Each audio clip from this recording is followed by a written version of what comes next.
There is a very particular kind of quiet fear, and it tends to arrive at the start of the month. The banking app opens, the salary lands, and for a few hours, everything feels handled.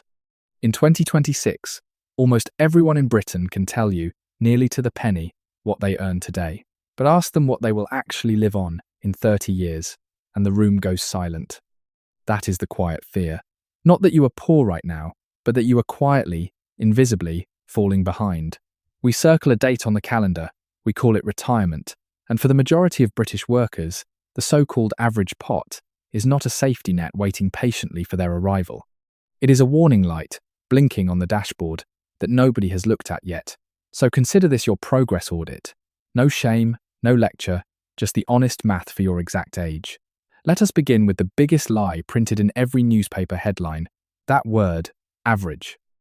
When the papers quote the average pension pot, they almost always mean the mean, and the mean is a broken measuring stick because it is dragged upward by a small handful of enormous fortunes, the executives and the home county's millionaires, whose pots run into the millions. Drop one very rich retiree into a room full of nurses, and suddenly, on paper, the average person in that room is wealthy. It is technically true and completely useless. So we are not touching the mean today. We are using the median. The median is the person standing precisely in the middle of the entire British workforce. Half of the country has more. Half has less. It is not the fantasy figure. It is the real one, and bracket by bracket, the reality looks like this. Your 20s. This is the auto-enrollment era, the years when your workplace pension quietly switches itself on for the very first time. At this stage, the median pot sits at roughly £5,000, and here is the reassuring part. That is completely normal. If you are 25 with £5,000 tucked away, you have not failed. You have simply just begun. The wind has not yet hit the sails. The number looks small because the engine of compounding has barely turned over. Time, at this age, is worth far more than money. Now, let's move on to your 30s. Welcome to what we call the sandwich squeeze. This is the decade where the mortgage arrives, where nursery fees can quietly swallow an entire second salary, and where pension growth often gets paused, sometimes for years at a time, simply to keep the household running. By now, the median pot has crept up to around £15,000. Not a disaster, but notice the pattern already forming. The contributions are being squeezed at the exact moment they matter most. Now, your 40s. This is the midlife reality check, and it can be a sobering one. On paper, this should be your golden decade. You are likely earning your peak salary. The nursery years are behind you, and yet, the median pot has only reached about £35,000. Now hold that figure in your mind, because here is where the mathematical gap opens up. The comfortable retirement most people quietly picture for themselves is not £35,000 away. It is roughly £500,000 away. The salary has peaked, but the pot has not remotely kept pace. Your 50s, the final sprint. This is the decade where the calendar stops being abstract and starts feeling real. The median pot here is roughly £75,000. And that number is exactly where I need to stop and show you something about what it truly means. Because a pension pot is not a pile of gold.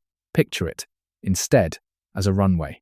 Your pot is the length of tarmac you have to get your entire life off the ground and safely into the air. A comfortable retirement is a long-haul flight. Call it a 30-mile journey. A pot of £75,000 does not give you 30 miles of runway. It gives you about 4. And the trouble with a short runway is not the calm days, it is the turbulence. A stock market wobble, an unexpected dip early in retirement, and suddenly you have run clean out of road long before you have reached your destination. You are still climbing when the tarmac ends. Now, at this point, someone always says the same thing. The state pension will catch me, and it is worth being very clear about exactly what the state pension is and what it is not. In 2026, the full new state pension pays around £12,548 a year. Think of that as the scaffolding. It is the floor beneath your feet. It stops you from falling through entirely, but scaffolding is not a home.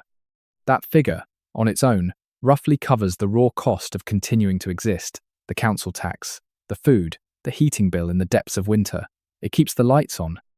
It does not, and it was never designed to give you a life. The trips, the grandchildren's birthdays, The freedom to say yes, that part. Every single pound of it has to come from your own workplace pension or your private SIP. And here is the truly fragile thing about a median-sized pot. It has no shock absorbers.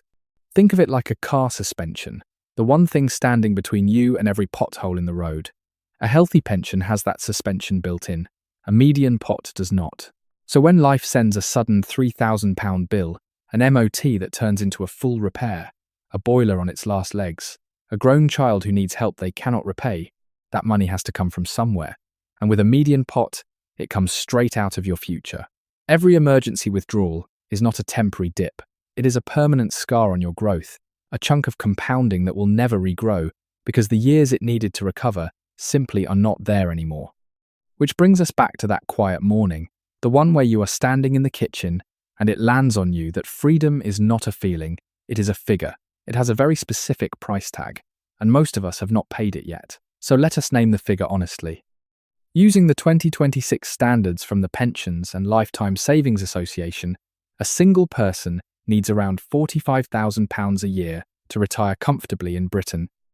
To generate that income safely, on top of the state pension, you are looking at a pot of somewhere between £540,000 and £845,000. Now, set that beside the median saver in their 50s, sitting on £75,000.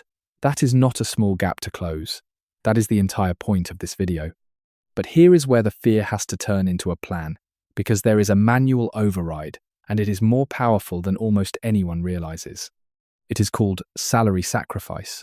Instead of your pension contribution being taken from your pay after tax, it is taken before HMRC ever sees it. And for a higher rate taxpayer, the arithmetic is genuinely remarkable. An extra £100 a month landing inside your pension does not cost you £100. Because of the tax and national insurance relief, it costs you closer to £60 out of your actual take-home pay. Read that again. £60 of your money becoming £100 of Runway every single month, quietly compounding for decades before you ever touch it in drawdown.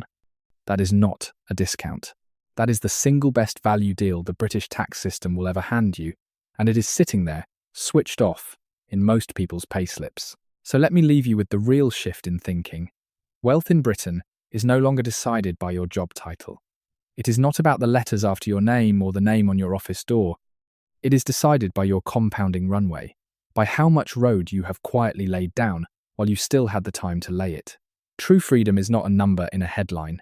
It is the moment your pot grows large enough to finally silence the math. When the arithmetic stops shouting at you on quiet mornings, when the runway is long enough that turbulence no longer frightens you, because only then can you stop calculating your life and finally start listening to it. If you learned something, don't forget to hit like and subscribe. We'll see you in the next one.